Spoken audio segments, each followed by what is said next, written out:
Welcome back to 52 Super Series, powered by Quantum Sales. We're live from Miami. We're less than 1 minute to go to start of race number 7. We're going to go straight onto the water with Stuart Strilley. Stuart, how's it looking? Yeah, it's quite a big pile up here at the committee boat end. I'm sure you can see on the camera. We've got Allegre, Professa, Azura. Platoon looks like Allegre. Oh, Allegre has gotten squeezed. They're going to have to circle around you. They are not going to be able to duck back down. So a very competitive battle for the committee boat end of the line here. Meanwhile, down the line, Quantum Racing, Gladiator, Brunettasek, and then Sled once again taking the pin end. So a big battle for the committee boat end. We're getting right inside the final, just 10 seconds here. I can hear the countdown coming. There's the gun, and we're away. Looks like a clean start. Very even, with the exception perhaps of 2 boats, Ran Racing and Allegre, both of whom were a little late. Sorsha will be the first boat to tack away. They're going to come over here to the right side of the course. They were a little slow getting off the line and a bit in some bad air behind Preveza. Preveza's also tacked over as well. So even start, very light out here, Andy. Perhaps the lightest we've seen, and I don't see a lot more coming down the track. So I think we're going to expect a pretty light race. As you see Sorsha roll past you can see the crew sitting in there, trimmers and the pitman all sort of hunched down there, trying to keep the windage low. You got guys on the side deck there. It is going to be a light air race. A lot of work for the focus team, the speed teams. Want to be focused intensely on keeping the boat going, and then the tactical teams will have to look up the course. And I tell you, as I say that, the one thing that's different about this race, Andy, is we've got what appears to be a little bit of a change in the weather coming from maybe over Coconut Grove, over Key Biscayne, quite cloudy over the mainland right now, and over the Isle of the Keys. And that appears to be moving this way. So I'm not quite sure what that's going to do to the course. I think the wind, I'm sure the navigators, the weather gurus on each of these boats have a much stronger idea than I do. But I'm going to be very interested to see how that plays out as we get further into this race. In terms of the orientation of the course at the moment, where is that? Is that from the left or the right looking upwind? It's sort of coming right from behind us. You know, we've got the clouds that over South Beach, the clouds have sort of stretched out to the north, and then so it looks to be a little bit of some sort of a front line stretching from sort of northeast to southwest along that axis. Right. And that appears to be slowly sort of moving over the course area. It's bright sun up ahead of us, very clear up toward the windward mark, but it's definitely getting a little cloudy down here by the leeward mark. And as we come back down the course, we may see a little bit of a change in the weather pattern. So it seemed like Gladiator had a pretty solid start out on towards the pin end of the line, while working out to the left on the opposite side of the course. Sorsha and Preveza, Tony Ray and Nick Asher and Joe Glanfield obviously quite liking the right. We had some shots just now of Sorsha. Sorsha seemed to be quite nicely powered up. A little bit more breeze perhaps on the right.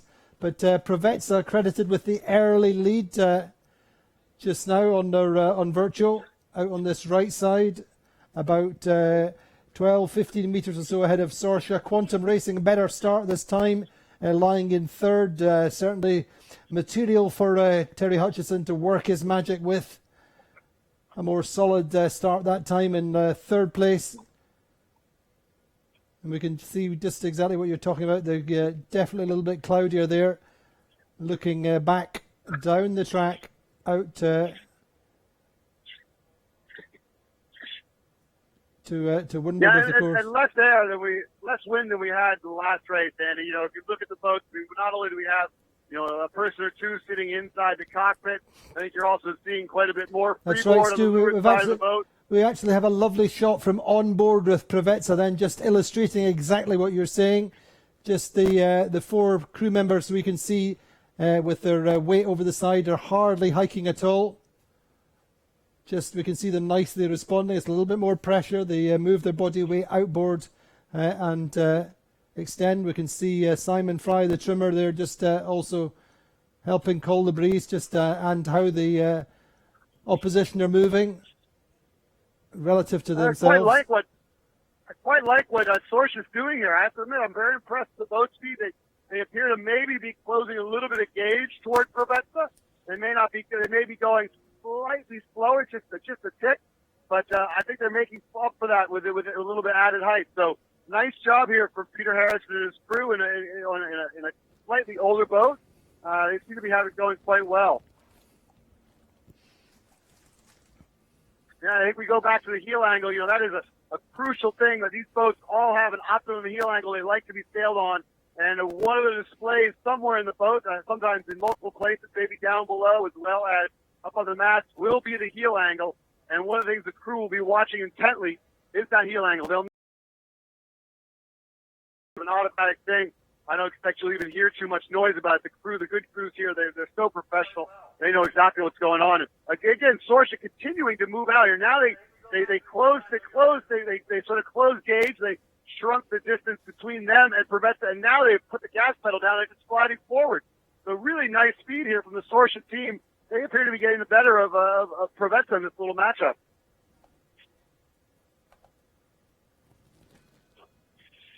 Yeah, Sled really also looking quite good just right now.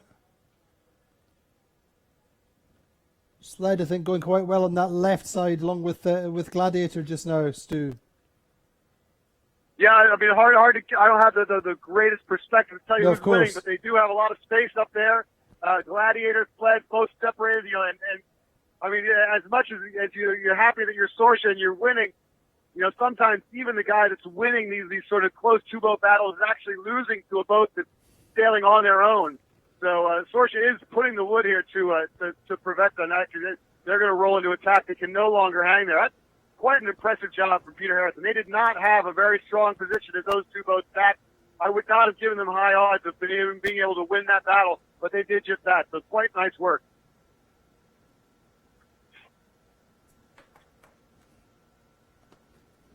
Yeah, nice shots of Sorsha then. Sorsha, of course, formerly Synergy 2011 boating design built by Longitude Chero and a sister for the previous Quantum.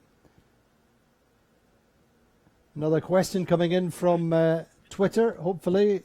How much does it cost to campaign a boat for a year? Well, that is a much more open-ended question, which we'll come back to with an answer, but it really is very, very variable. How much do you have in your piggy bank, Andy?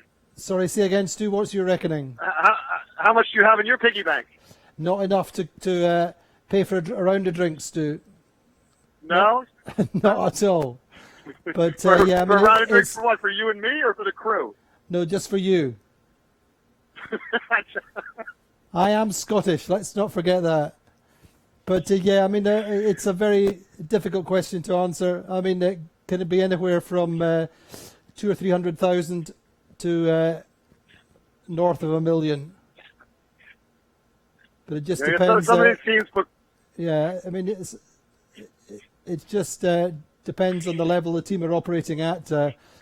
How many shore crew they have, how many sails they build.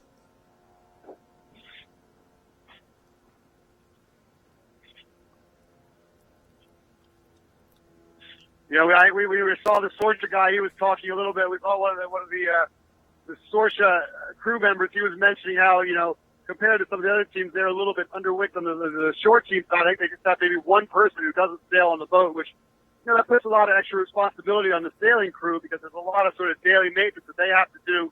Whereas some of the bigger teams, Quantum Racing, Azura, they will have 5 or 6 guys in the short team. That when the boats come in, those guys end up doing a lot of the heavy lifting in terms of the maintenance, and it keeps these boats running because they are quite complex.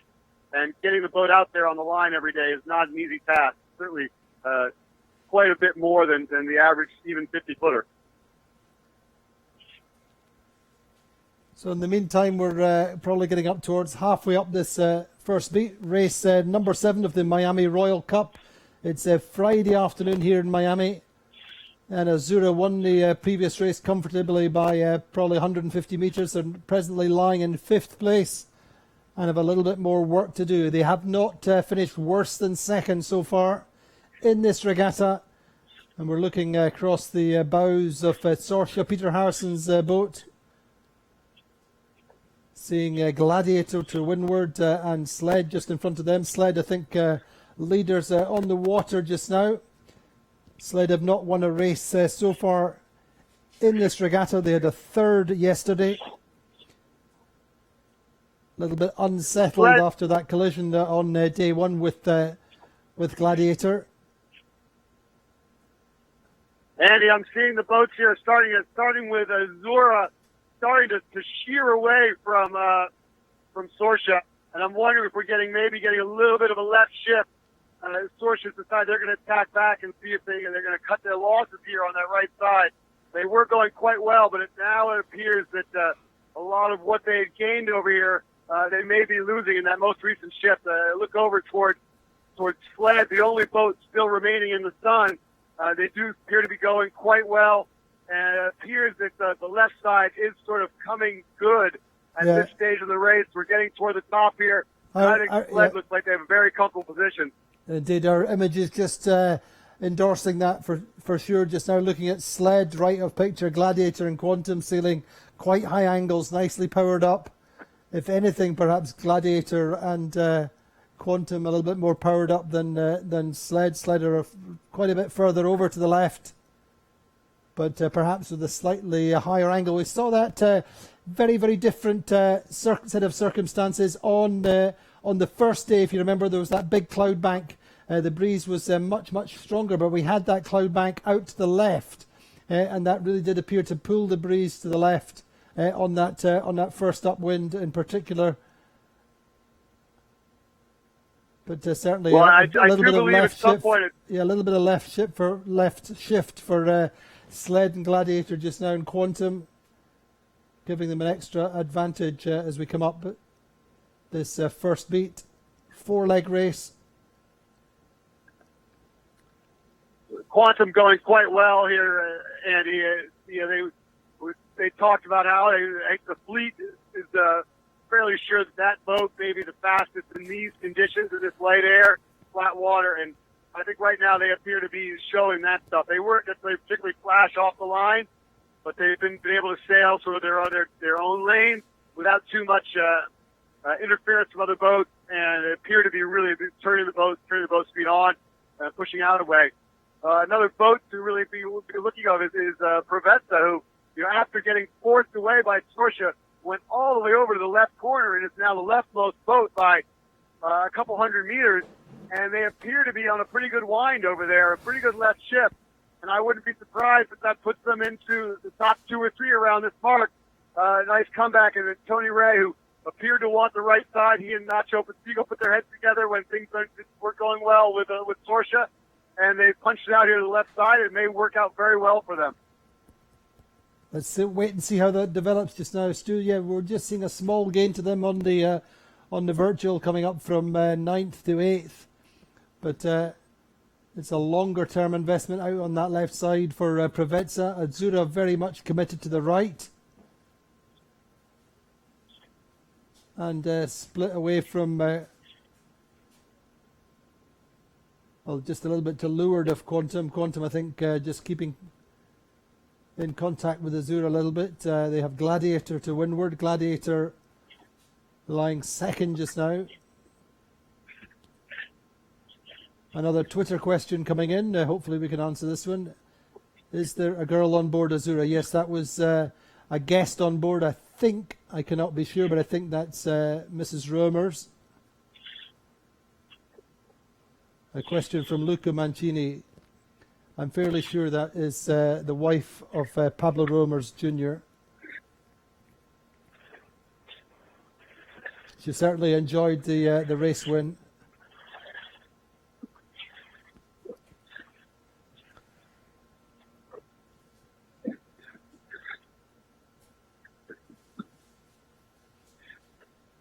We're just flying down through the fleet to Sled then. Sled, the race leaders just now, coming on port tack, pretty much middle of the course just now, and there we see them just rolling into their tack. As Stu said, a little bit more cloud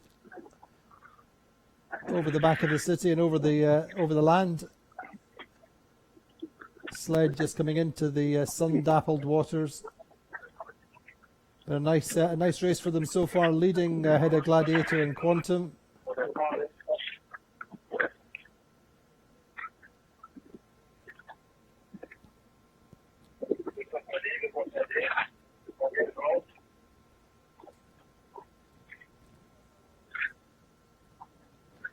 Pretty tough times just now for Ran Racing. The Nicholas Zenstrom's team lying in 10th in this race. 8th in the previous race, in race number 6. Yeah, they just haven't had the wheels this regatta, have they, Andy? No, they haven't, but as you rightly pointed out, from behind. Yeah, they've had their mechanical problems. They've lost a couple of sails or lost a couple of kites and day one and yesterday, and obviously also over the start line in the previous race today, along with Quantum Racing and Allegre.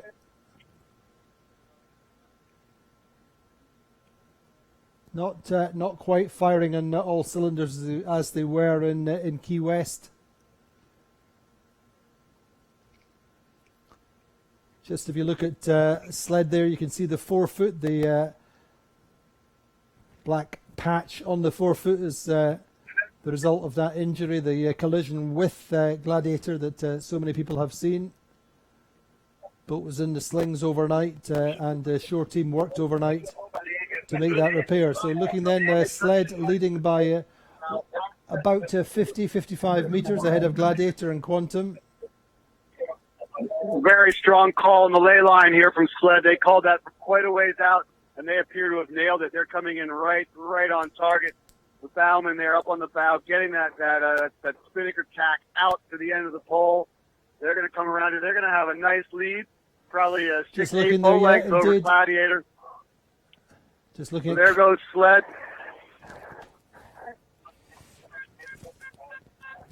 Now I hear that there's a horn over on the race committee flag, on the race committee boat there. We've got a change of course, Andy. I can't see the number from you. Sorry, shortened courses. The shortened course is the word I'm getting here. 1.3, really? So they must feel that breeze is dying, and they're trying to get this race in. Here comes the Gladiator team. They're going to get around in second place. Nice job on that beat by Tony Langley and his team. And, of course, a good rebound here from Quantum. Platoon coming in late. This is a turnaround. I think they actually had to duck behind Provezza just a minute or two ago. And they're going to come in here and claim fourth place by a boat length or two over Provezza. Boy, Peter Harrison's team on Sorsha, they had things going their way halfway up that beat. And, unfortunately, it's not going to work out so well for them. They're going to be in the back. So here comes Provezza. They're going to be around in fifth right now. Brunetta Sec Gazprom, they'll come around in sixth place, all very tight. And this is going to be a very interesting rounding here coming up between Azura, Sorsha, and Ran Racing. Sorsha undercooked this ley line by a little bit. Going to be a challenge.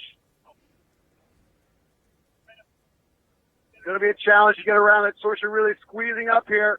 They're going to try and sneak right inside, and the Azura team really just laying down hard on them and making it as difficult as possible to get around that mark. But Azura will make it around. They're going to be seventh, Sorsha eighth, Ran Racing ninth, and we're still waiting, I think, for Allegre to get around here. Yeah, tough situation for Allegre after missing out on that start. They're going to be well behind in 10th.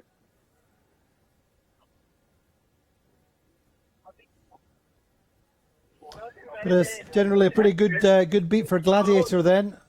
Didn't get off the start right in the previous race, but a nice start down towards the left hand of the group, towards the pin end of the line.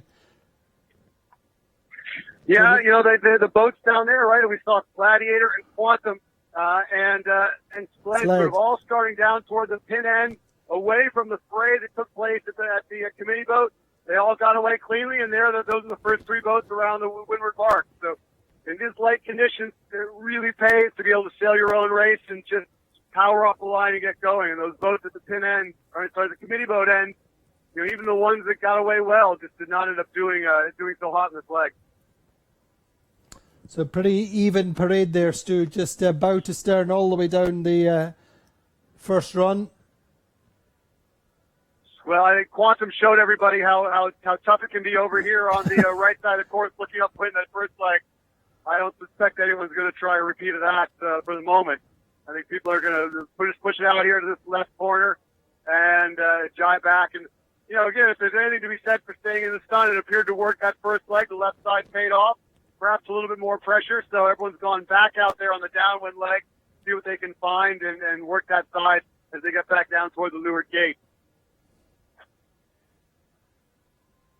I tell you, as the clouds come over this course, Andy, it just becomes that much more difficult to see what's going on in the water. It is just sort of an oily black right now as you look across the water down toward the leeward mark. Very hard to see the wind. Very hard to predict what's going to happen. This is going to be a real challenge for the wind spotters on these teams.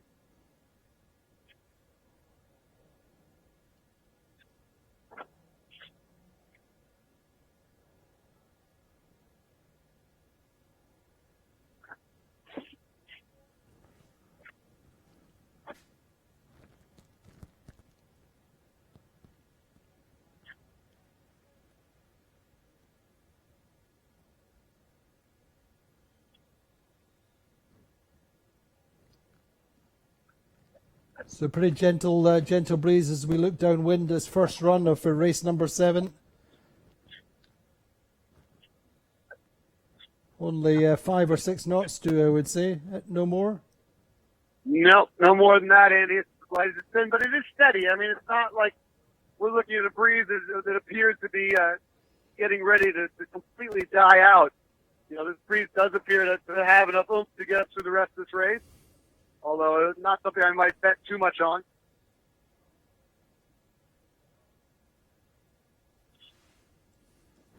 Race committee appears to have moved. We're approaching the leeward mark here, and he moved the leeward mark upwind and also a little bit to the left side of the course, perhaps indicative of a shift maybe to a little bit to the north, or sorry, to the south for the breeze direction. So a question for us, Stu, from Facebook or from Twitter. Would the 52 Super Series put coloured bow dots on the boats like they do in the Olympics? I think that in general, all the 52s are immediately identifiable by their branding and the different colours. There's not too many problems with identifying which boats are which. They have these large bow numbers.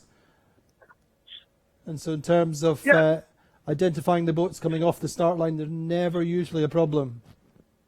No, they got the colors, the bow numbers. Of course, all the boats are different colors, and and also they have different sails too. Oftentimes, which boats have the sails that are all black, the all carbon, and which ones have the ones that have the film, laminate film. So that helps as well.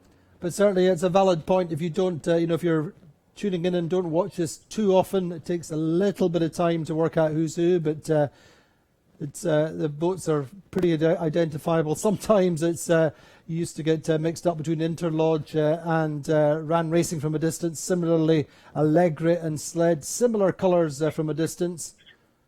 And we do pick up the subtleties of the sailcloth, also the camber stripes, things like that. It doesn't take long to work out who's who. Yeah, and for those who are wondering, it's always great to have that tracker running side by side with the broadcast. So as they flip back and forth between the live pictures, you can sort of track the fleet and see who is where as they go up the course. It's really remarkable to sort of watch those trackers and see what side works and what side doesn't. It's a real great learning tool. Stu, at the moment we're just flipping between the virtual and the drone shot, and it really is. It's pretty impressive how you could almost overlay one over the top of the other. Yeah, right, exactly. It's a great job from Virtual Eye. They can put whatever graphics you want. They can literally make the animation look almost exactly like the boat does in real life, which is a pretty remarkable feat of engineering from that team. Indeed. Anyway, Sled leading down this first run. Gladiator second, Quantum third. No change there. Looks to be pretty slow there. Did you hear anything further about a shortened course, or did they reduce the course distance? I think they reduced the course distance. Like I said, I also think they pulled it a little bit over here to the left side, maybe in anticipation of a bit of a right shift. I'm not quite sure when that shift came in, but we are a little bit to the right of where we started, a little bit to the left of where we started. So the breeze may be going a little bit right. We're seeing a few boats now jibe out. Quantum still going, but Gladiator and Sled have both come over onto port jibe. Sled not too far off the ley line. They're going to sort of look like they're in a pretty comfortable space here.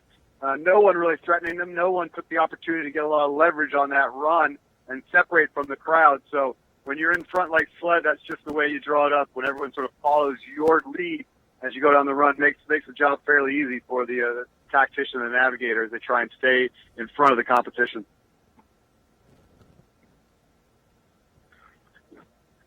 But as we look back up the track, I mean, this breeze is as light as it's been, 5 or 6 knots, no more than that. So it does look fairly steady, but when it does get that light, the difference in just a knot or two can make is substantial. So if there's a little bit of an increase here or there, it can really push one boat forward, and on the other hand, if you drop into a little bit of a hole, you can lose quite a few boats. So these guys will be, as they get up this next leg, I think they'll be doing everything they can just to stay in the pressure.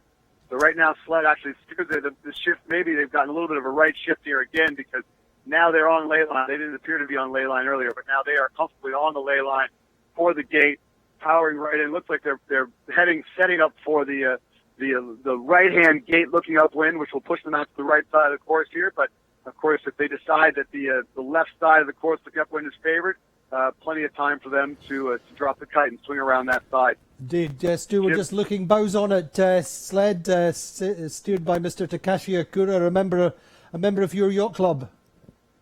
Well, it's not my yacht club, Andy. I just work there. However, he is a member of the New York Yacht Club, and a very well-known sailor. Has worked his way through the Grand Prix classes. Very active in the far 40s before coming into this class. I think about 4 years ago now. Yeah, we're getting another shortened course here. So Stuart Chidley is doing everything he can to get this race in. That was a textbook windward takedown there by the Sled team. Just what you want to see. You can see how that string drop works so effectively to pull that spinnaker in. And when you think about the developments that have come from the 52 class, perfecting the string drop has been a huge part of that. I mean, they really have revolutionized how you get down spinnakers. You go back 10 years and it was 4 or 5 guys on the foredeck trying to wrestle an acre of cloth into the boat, and they have virtually eliminated all of the guesswork out of that process. Here goes Gladiator. I think we're back on them. Gladiator, they're coming in. They look like they're going to take the opposite side, head out a little bit to the left side of the course. Quantum Racing setting up to come over here and follow Sled. Platoon not far behind them. Looks like they are also going to follow those 2 boats around. So right now, the right side of the course appears to be the spot of choice. But no, and of course, as we say that, as the boats come over here, looks like Sled has decided they're going to tack back. So as you watch these boats round the course and go out to the right side, Sled is already heading back toward the left, maybe to stay on top of the Gladiator crew. There's Provetza, smooth drop from those guys. So Gladiator hanging in there in second quite nicely ahead of Quantum Racing. There's the timings, or we have the timings coming in on virtual. Sled at 26 minutes so far elapsed time. Gladiator 48 seconds behind. Quantum 1 minute and 1. Platoon 1 minute 12, and Provetza 1 minute 24 seconds. And we are just looking at Ergen Imre's Provetza team ghosting around the Lure Gate. Yeah, they Regatta leaders Azura just coming through just now, Stu, just to scramble to get ready to drop the kite. Azura coming through our picture on the right-hand gate, looking upwind. The Roemers family team leading the regatta still.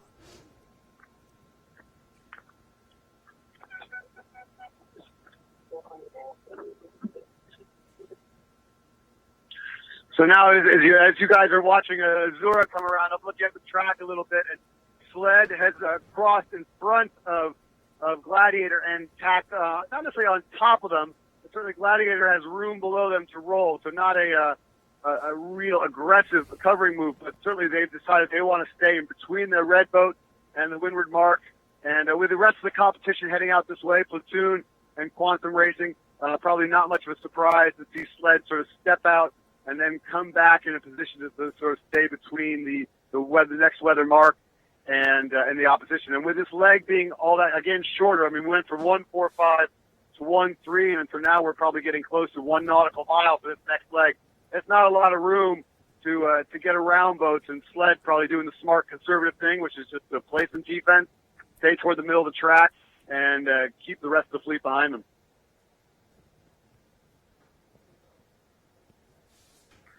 little bit of a comeback for Allegre. I'm not sure if you guys are seeing the smart rounding here, Andy, but they rounded right on the heels of Ran Racing, still in 10th place, but at least they're in touch with another boat in the fleet and have an opportunity maybe to pick up a point or two. Meantime, Azura lying 7th in this race.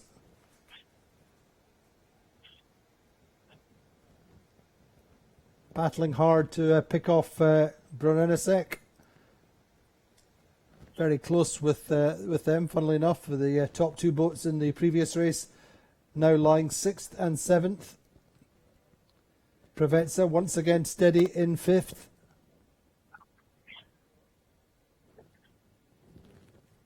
Provezza probably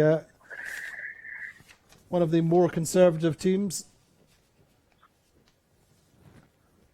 Well, the scoreline would certainly show that, the way they've been sailing, this steady, steady, steady, right in the middle of the group, just chipping away.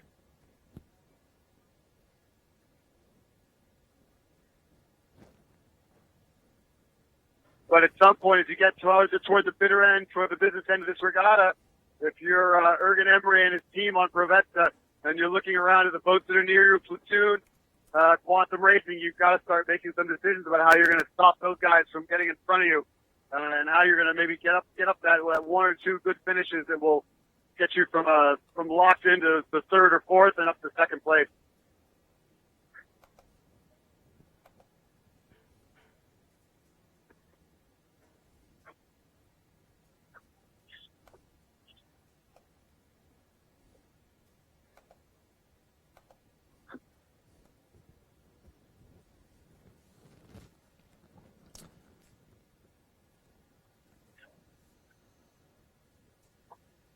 It's an interesting question coming in from Miss Pisa. What do they use iPads for? As the navigators tend to use the iPads, they have all their navigation information coming into them, and the performance in real time of the boat. I thought they used the iPad to listen to you and I commentate on the racing that was going on, Ann. That's exactly right. They're constantly monitoring our commentary, making sure they're doing the right things, and watching the live on the app. Which is exactly why Provezza just tacked away. Anyway, no, they have constant updates with their all their navigation software, and all that hardware becomes smaller and smaller each year, pretty much. Yeah, there's a tremendous amount of data being fed off these boats, and the navigators are monitoring some of it, of course. Not everything, but they'll have some real key things there: head stay and tension, and maybe side stay tension. And they'll be looking at the heel angle and stuff like that. And they'll also be watching their track up the course to make sure that they are still positioned in the proper place. And they also can sort of keep track of the competition too, so they can have an idea whether one side is gaining over the other. So a lot to do on these boats, which is why it would become a full-time job being the electronics and navigator person on one of these race teams. Absolutely, Stuart. I mean, the amount of data that is crunched after racing each night for the top teams is nothing short of extraordinary. And I've been fortunate to sit in previously in the Quantum morning briefings, and there is no hiding place when it comes to what the data tells you, and no matter who you are in that Quantum group, whether you're on the platoon, on the Gladiator, or in Quantum Racing, the data tells no lies, tells you when you're slow, tells you when you're quick. And James Lyne, the coach, runs that program, and he takes no prisoners. So, Andy, I'm looking back for quite a ways, but I just saw Quantum took the decision to tack and cross. Looks like Provezza decided they weren't going to let them get to the left side of them. So I'm wondering, are you seeing Provezza sort of move into 3rd here? Where do they stand relative to Platoon and Quantum? Yeah, Provezza appear to be on 3rd on our leaderboard. We're just watching, I think, Gladiator digging into a little bit of a knock, losing a little bit of separation to Sled to windward. Presumably you're fairly close to Gladiator. They're looking reasonably powered up, a little bit of chop there. But how's their angle, their wind angle? Yeah, that's a good question, Tony. Because Andy, I'm seeing the same thing where it seems like Gladiator had their bow down for 30 seconds there. Now they appear to have pulled it back up. So it may have been sort of I think that was as much momentary speed build. Yeah, I think that was as much a lack of pressure. That's the thing in these boats in particular. We talk about lifts and knocks, but quite often it's just the pressure dropping and the angles open so quickly as the speed drops, or the boat speed drops. I see that Terry Hutchinson has decided to come back on port tack here. He's working the middle of the course. I'm interested to see how that plays out for him, because right now they just don't appear to have a lot of power in the sails there on the Quantum Racing. Another tack now. So that's for Quantum Racing. We're looking at I think that's their third tack probably within the last 90 seconds. That's never a good sign in this light air. Maybe they got bounced away by Provezza. Came back, so a bit of a tough situation there for Quantum. Not sure they probably would love to be doing that many tacks in such a short period of time in the light air. Maybe we could just fly over towards the Quantum and see how it looks on the virtual in a few seconds. And we're looking at Sled, Takashi Akura, the race leader, ahead by about 80 metres just now. Provezza up to third. And I see Brunellicek looks like they just planted one in front of Quantum. So Quantum is stuck in a bit of a game of pinball in the middle of the track. Yeah. And I think that it's probably hurting their chances of getting up there. Meanwhile, out on the left side here, we're heading out this way. You have Provezza coming out and not looking that bad. I mean, they're going to solidify themselves into third. And I think Tony Langley's got some work to do to get back across the fleet here if he wants to hold on to second.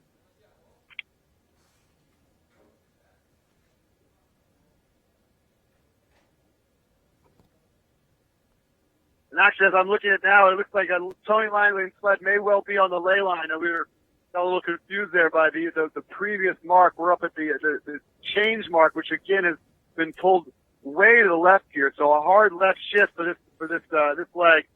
And looks like Sled there in position here to round fairly comfortably in first place. I think the battle for second, though, will be close between Provezza and Gladiator. And the Gladiators, they're coming in from opposite sides of the course. A little further back, the battle for fourth is Platoon, Quantum, and Brunellicek. And Quantum going into another tack. Boy, it's really light. You can see the boat just sort of slowly going through the tack. And now you got to put the bow down and get powered up. It's a real challenge. You can see Sled here. The crew actually hiking out quite a bit. They look like they're got a pretty good amount of power in the sails. They are all pretty far forward in the boat. Another good indication we're sailing in some pretty light air. See two guys in front of the cap shrouds there, and they're going to get around here nicely. So they're going to be going around right now into first place. Race committee signaling yet another change. I think I'm seeing a return direction of 290. That may be wrong, but sorry, 280 is what I'm getting from Billy here, the superior crash boat driver. Here comes Tony Langley's Gladiator. Who put themselves comfortably in second. Battle here, the most interesting battle shaping up here, Andy, is going to be the one for fourth place, because right now I've got Gladiator Quantum Racing about to tack on the starboard tack ley line, and then we have Platoon and Brunellicek. They're going to come in overlapped on the port tack ley line, and of course with a change mark, we don't have that offset buoy to leeward of the windward marks. That means that Brunellicek and Platoon are both approaching from inside the sort of that circle, inside the 3 boat length circle. I think they're going to get around in front of Quantum, which will push Quantum back to 6. And Platoon looks like they're actually going to squeeze it up, and they're going to get out in front of Brunellicek here. Oh, maybe. It's very tight. You can see these guys going right past here. Brunellicek has just enough to hold them out. Quantum Racing coming charging in here. This is great stuff. Great action from this thing. Who's going to come out of this one on top? Quantum has a lot of speed, and they got to decide where they're going to go. They're jumping up. They're going to kind of split the middle. Brunellicek probably the slowest of the group right now. That was a nice move by Platoon, where they were able to carry their speed, force Brunellicek to do sort of a tighter tack, and then they were able to sort of roll over the top of them on that offset leg. Sorsha coming around. They're going to take 7th, and it looks like we'll have Azura Worst race in the regatta for them by far. They're going to come in 7th, and I'm not sure there's enough runway even for Vasco Vescato to claw that back at the stage. You're just seeing that 3 boats overlap coming up to the windward mark. Then Bernasek with the platoon just to weather off them. And as you said, no offset mark now, so the setting kites at the windward mark. Bernasek just round overlapped with platoon. And, Bernanesek's in a tough position there, Andy, because they're to leeward of platoon. Platoon looks like they're pretty well set to roll over the top of Bernanesek. And then, of course, you got Quantum right behind, who may also repay the favor. So Bernanesek may have been the 4th boat to go around that weather mark. I think they're soon going to find themselves in 6th.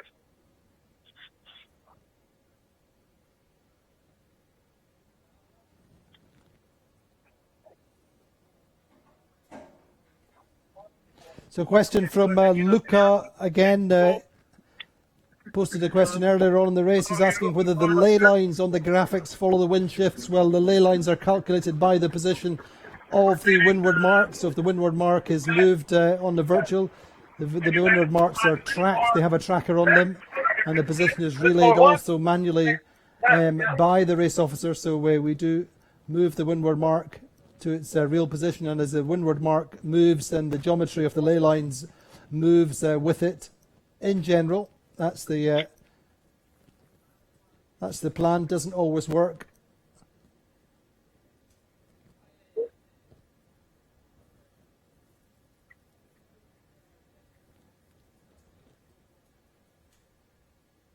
But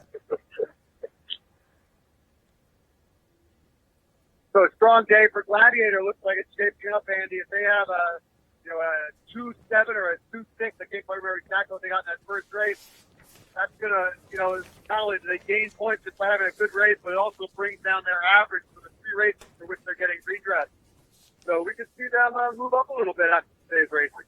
Yeah. Tony Race. So that's a nice reward for all the work they put in, and Tony Langley putting in this commitment to get his team back out on the water. Absolutely. He may also be wondering whether the red boat's not so bad after all.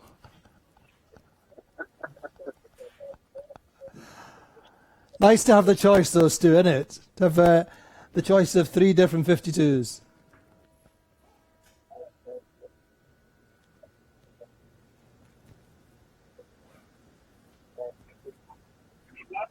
So I think it's the 4th run today, Andy, where we've seen really no one, well, with the exception of Quantum Racing, no one willing to bail out of the group and go look for something on the right side of the course, looking upwind. They're all sort of following that parade, going along. One boat jiving away now.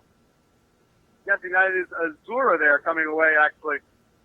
So Vasco Vescato going to try something. He's the one guy who has probably a little bit of capital to work with, given the lead he has going into this race. If he wants to try something, he can do that. He'll still be winning this regatta by the end of the day.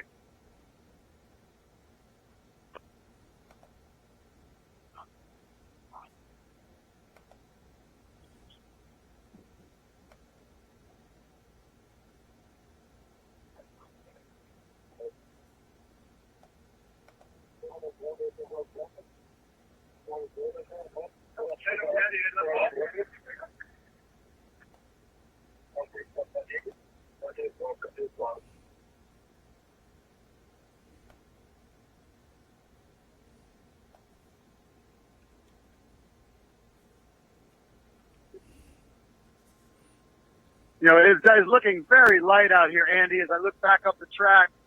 And I think if there is a puff, it may be over here on this right side where Vasco Vescato and his team are heading. I'm looking back towards Sled and Gladiator leading the group down the ley line, the starboard tack ley line away from the windward mark, and they do not appear to have all that much speed.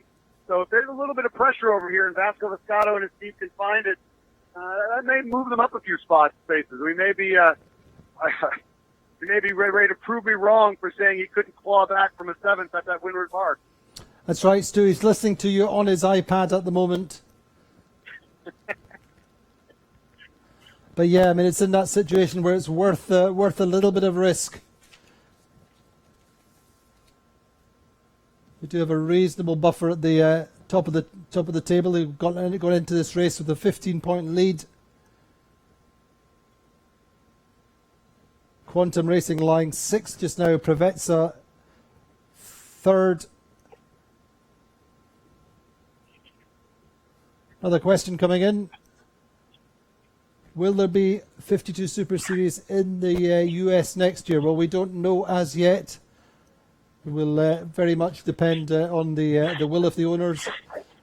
One of the things which dictates whether or not we come to the US, besides the question of money and sponsorship and what the owners like to do, it's also a question of whether the owners wish to or decide that there are a critical mass of owners who will build new boats through the winter. And just by virtue of that, if owners decide they're building a new set of boats through the winter, then we tend not to come to the US because the January and March time the boats are still in build or just finished building, and the majority of boats are still built in Europe or in Australia and New Zealand. So I don't think that is decided as yet, but I think it's probably unlikely we would be back next year. But I'm quite sure, given the success of the Circuit 52 Super Series in Key West and in Miami, I'm pretty sure you could be fairly sure we'll be back in within a couple of years' time. So looking nice aerial shot then of Sled. Race leaders since the first upwind. Yeah, they've got themselves nicely set up, Andy. They're pointing right at the finish line. So not much between them. Sled's last win was on May the 29th last year in Scarlino. Haven't won a race since then, but they are regular contenders up in the top 3, top 4 of races. They've had a little bit of a lean spell in the early part of last season. In fact, Scarlino was quite good for them, but first two or three regattas they took some time, and then they came good in Cascais. And the previous year they were 4th overall. Huge amount of talent on board Sled. Hamish Pepper as a tactician this year. Worked as a strategist alongside Ross MacDonald last year and previously.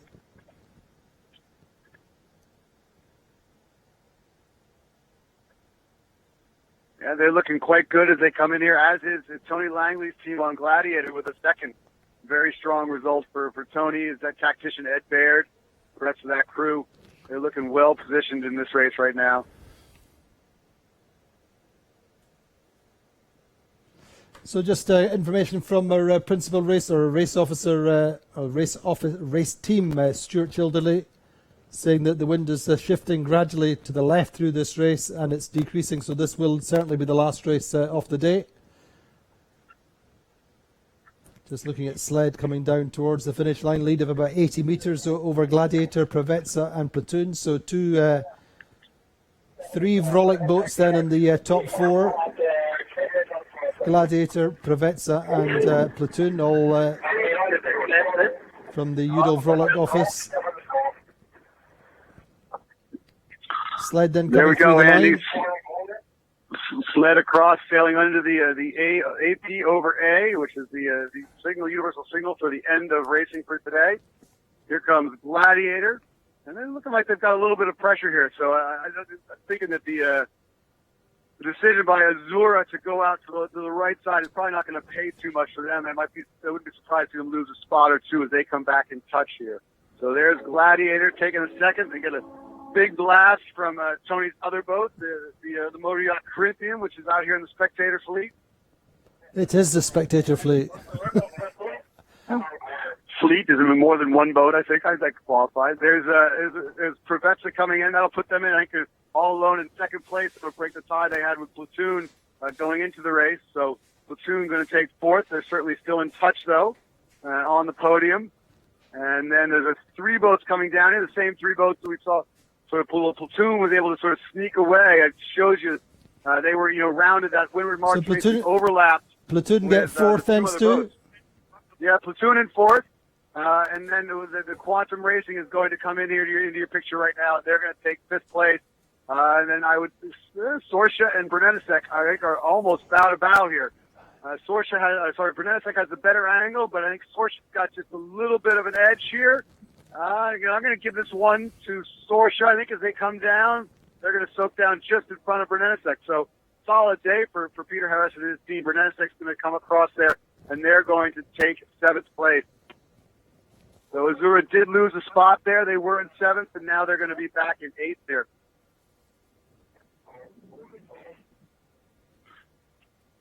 The last 3 boats coming across here, Azura will be 8th, Allegre 9th, and Rand Racing, another tough race for Nicholas Zenstrom's team. They're going to be 10th.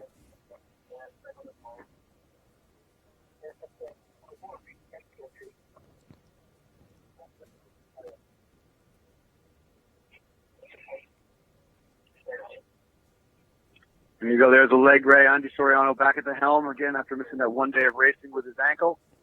He's back there steering, got the boat down. They're going to come across in 9th. And then Rand Racing, Nicholas Zenstrom will be across at 10th just here in a short bit of time. So our provisional top 4 then, Azura leading now by 10 points on 17 points. I have Preveza in second on 27 points. Platoon on 28 points and Quantum Racing on 34 points. So Azura will indeed carry a 10-point lead into the final day of the Miami Royal Cup, the second event of the 52 Super Series in North America this season. Quantum Racing then in 4th on 33 points. So there you go. Standings just now, Azura 17, Preveza 27, Platoon 28, 33 points for Quantum Racing, Brennesek 40, Sled 42, Ran Racing 47, Sorsha 48, Gladiator on 53, Allegra 56. So Stu, what do we think Azura will do tomorrow? What would their game plan be coming in with a 10-point lead? I would imagine we would just do 2 races. But you never know. It will very much depend on the conditions. The expectation, I hope, is to do 2 races, but unless they move the starting time up, there won't be really time to do a 3rd race. That's right. So 2 races, and with a fleet this big, 10 points, for the small rather, 10 points is a pretty solid cushion, but not quite what they started the race with. And I'm sure they're sitting there thinking that they would be a lot happier to roll into next week roll into the racing tomorrow with that advantage, because you put together another 7th, and this thing is going to get very tight all of a sudden as they look toward that last race. So they did put themselves sort of back in reach of the fleet. They are still with the Fragata. They're in a very strong position, but we're really another good race today, and they would have all but locked this thing up. Indeed, Stuart, indeed. And I mean, obviously, in days of old, and when they had Ed Baird on the helm of Quantum Racing in this situation, you might have seen a little bit more conflict tomorrow, but I think everybody will tend to sail their own game, try and stay out of trouble initially at least, and we'll just see how things work out. But no question, Azura leading by 10 points going into the final day. They've sailed impeccably so far. A little bit of a wobble there in that race. What do you put that down to, Stu? I'm not quite sure. I mean, they certainly got maybe a little bit risky on that last run. They had a chance to sort of go forward and try and pick a few boats off. But, after the way the breeze has been shifting around, I think it's remarkable they've been able to go this far into the regatta without having really a bad race or even anything but a great race. So the fact that things didn't work out their way this time may be simply a matter of the fact that you just cannot be on top of the wind all the time, and every now and then things are not going to work out for you. And corresponding to the previous race, obviously, we had 3 boats over the start line, and that did kind of work a little bit in Azura's favour. The line just opened up. They were down in that end of the line and managed to get away, and good speed in the lighter airs. But that's our racing for the moment. We'll see how the podium plays out tomorrow, but really advantages with Azura. A good race for Sled. So it's been a long time since they won a race. They won in Scarlino last year.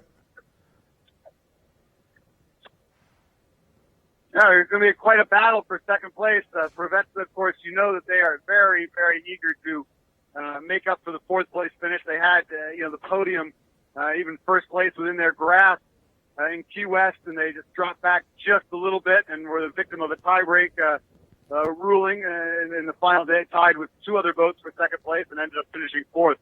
So I think they're very eager to if they continue that steady sailing, I think they'll be right where they want to be tomorrow. But on the other hand, any one of these boats could put together another blinder of a day. We've seen Platoon do it here and in Key West. If they can do that, it's going to be hard to stay ahead of them. Well, Stu, as ever, thank you very much indeed for all your input on the water. Same job tomorrow, and hopefully maybe a little bit more breeze, but we think we'll probably see two more races. But the action continual through the day. Join us, 52 Super Series TV, powered by Quantum Sails. We bring you all the action live from the water. Meantime, join us again on Facebook just in a few minutes. We'll do a Facebook Live as the sailors come ashore, try and get the reactions and a little bit of insight into how things really felt on the water, and looking forward to tomorrow, what the game plan will be, what perhaps the forecasts for wind will be with some of the best navigators in the world. But join us again tomorrow on 52 Super Series TV, powered by Quantum Sails, for the last day of the Miami Royal Cup.